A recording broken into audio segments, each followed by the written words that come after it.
When the first rays of the sun touch the riverbanks of India, the day begins with a rhythm that has repeated for thousands of years. People wade into the water to bathe and recite their morning prayers, initiating a daily cycle of devotion to Krishna. This devotion remained largely within the subcontinent until the mid-20th century. Following his teacher's directive, spiritual leader A.C. Bhaktivedanta Swami Prabhupada boarded a cargo ship to the west, carrying this ancient tradition with him. He arrived in the United States and began chanting in the parks of New York City. Soon, the rhythmic singing of Krishna's name echoed through the glowing neon corridors of Times Square, introducing Eastern philosophy into the heart of American commercialism. The movement crossed even the strictest geopolitical boundaries of the Cold War. Groups openly marched with banners declaring themselves as Soviet Hare Krishna devotees, practicing their faith behind the Iron Curtain. The scale of this global organization traces its roots back to a vastly different world. It begins in a rustic room in ancient Gokul, centered around a mischievous child and a single glowing clay pot of butter.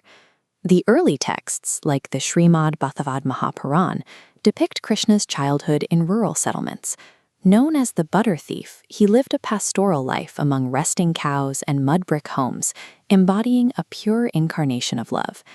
The pastoral quiet was broken when the tyrannical King Kansa dispatched assassins to kill the infant. The first was Putana, a demoness who disguised herself to feed the child milk laced with a lethal poison. The infant drank the poison and, in doing so, drained the life from the demoness himself. Even as a newborn, he demonstrated a capacity to neutralize supernatural threats that exceeded his innocent appearance. The threats escalated quickly. Kansa sent massive beasts, demons like Bakasur and Aghasur, but each was dismantled by the boy with alarming ease. When a multi-headed serpent named Kaliya poisoned the local river, threatening the village's entire water supply, Krishna dove into the toxic rapids. He quickly subdued the massive creature, dancing upon its many hoods until it finally yielded. To protect his village from a devastating storm, he lifted the entire Govardhan mountain on a single finger, using it as an umbrella and humbling cosmic deities like Indra and Brahma in the process. These physical feats culminated in a deep spiritual union with his devotees, the Maharas. But the time in the pastures was finite.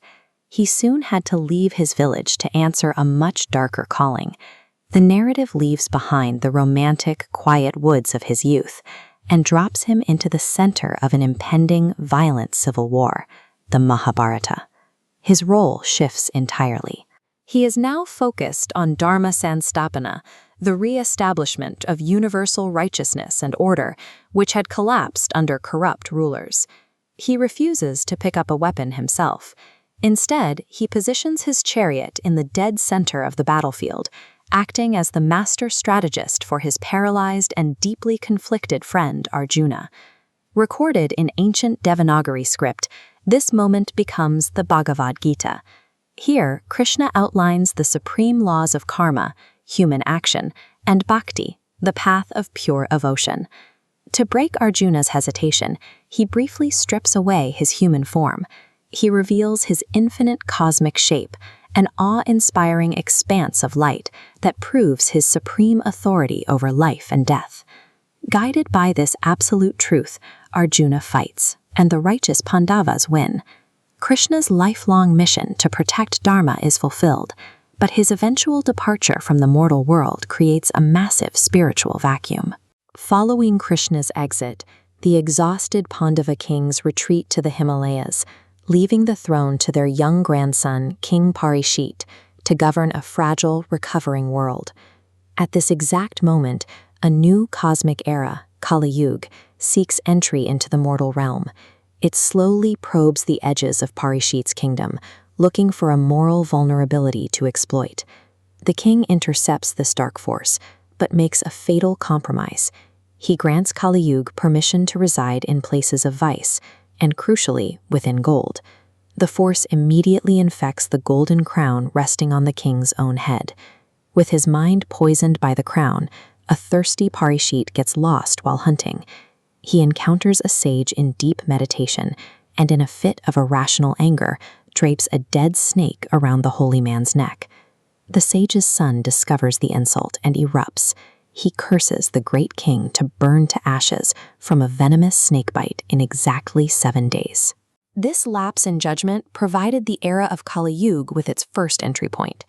With the king's moral restraint compromised, the age defined by vice and the erosion of truth began to take hold across the land.